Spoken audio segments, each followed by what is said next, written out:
एक गांव में एक गरीब मगर मेहनती लड़का रहता था जिसका नाम आरिफ था। आरिफ के वालिदैन का इंतकाल हो चुका था और वो दिन रात मजदूरी करके अपना पेट पालता था। मगर उसका एक ख्वाब था, इल्म हासिल करना और बड़ा आदमी बनना।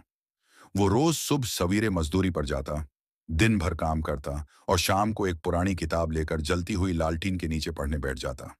गांव के लोग अक्सर उसका मजाक उड़ाते। कोई कहता, अरे भाई, मजदूर का बच्चा इल्म हासिल करेगा, ये तो ख्वाब देखने की बात है। मगर आरिफ हिंसता और कहता, मेहनत कभी रायगा नहीं जाती, एक दिन मेरा वक्त भी आएगा।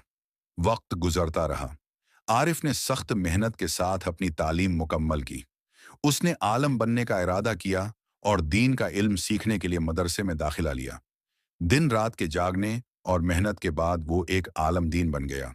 लोग जो कल तक उसका मजाक उड़ाते थे, आज इसी से मसाइल पूछने के लिए कतारों में खड़े रहते। गांव के सभी लोग उस पर फख्र करने लगे। आरिफ ने कभी गुरूर नहीं किया। वो हमेशा यही कहता, ये सब मेरी मेहनत और अल्लाह की रहमत का नतीजा है। अगर मैं लोगों की बातों में आ जाता तो आज कुछ भी ना होता। सबक: मेहनत और सब्र कभी जाया नहीं होते। दुनिया कुछ भी कहे, अगर दिल में सच्चा इरादा और अल्लाह पर भरोसा हो तो इंसान अपनी मंजिल जरूर पा लेता है।